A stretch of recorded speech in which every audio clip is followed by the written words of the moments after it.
Welcome to all of you from the AXA Center in New York City for this exclusive climate change conversation. It's clear that what we have seen happening on climate is changing now the face of the world. Climate change is upon us. We may not feel the full effects of a warmer world for the second half of the century, but the time to prepare for it is now.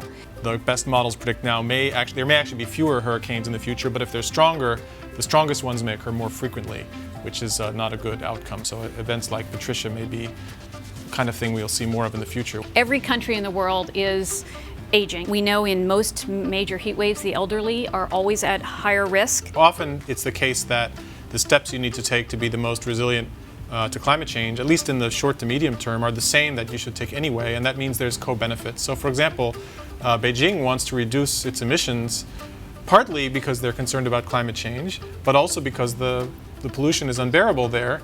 And those are two different aspects of the same emissions, but they understand that, and so they're motivated to act on climate because they understand that it's going to bring an immediate public health benefit. So it's something that's deeply affecting society. It's affecting our customers. It's affecting the way in which we live. It's affecting our future. And I think our business is about the future. It's about helping people protect their lives and helping people retire with some dignity and enjoy their retirement years. And climate change is at the core of that. It's impacting everything in society.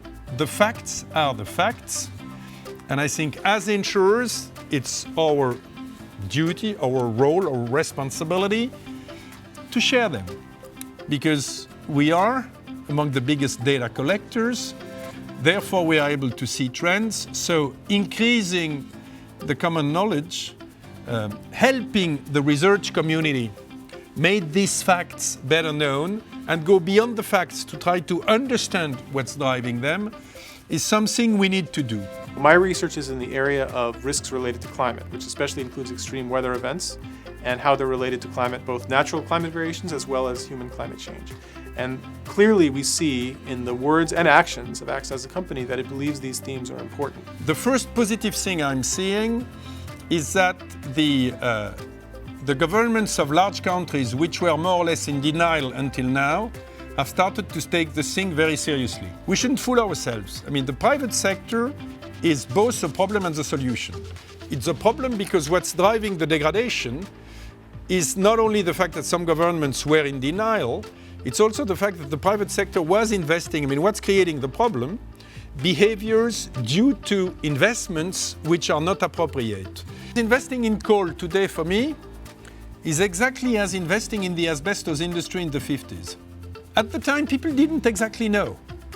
But what they found out is they kept being investors in the asbestos industry was that it was a pretty poor investment. I'm very proud to see Henri and to see AXA taking such an active part in this global debate. The group has a balance sheet of approximately 900 billion euros. If in the selection of our investments, we have criteria which are helping us measure the favorable or unfavorable impact of our investments on carbon footprint, climate, it's going to change the way we allocate our assets. If we stop investing in certain sectors, and if we are not the only ones, what does it mean practically? Using market mechanisms. It means these sectors will have less capital, and this capital will be more expensive. I think it's a clear alignment of interest, and it's a viable business proposition. Having corporate leadership like Henri to be a voice for climate and really expressing the climate both in terms of its some of the scientific aspects of the climatology as well as the impact side, I think is a hugely welcome change. This is now a moment for climate action. The moment is being created by a coming together of government action and by the type of corporate leadership that Henri outlined in the webinar today, and that it's very important that we seize that moment. And I think AXA can do that by making products and services available that raise the cost of capital for polluters, as Henri suggested, but also provide access to financial services to vulnerable populations, those people who are exposed to extreme weather events and really need access to financial services in order to rebound, access sustainable development and continue down the road of prosperity. There is no silver bullet for that. And it's clear that nobody knows exactly where the final solution is going to be. But the fact that you don't exactly know what the end of the journey is going to be doesn't mean that you shouldn't start the journey.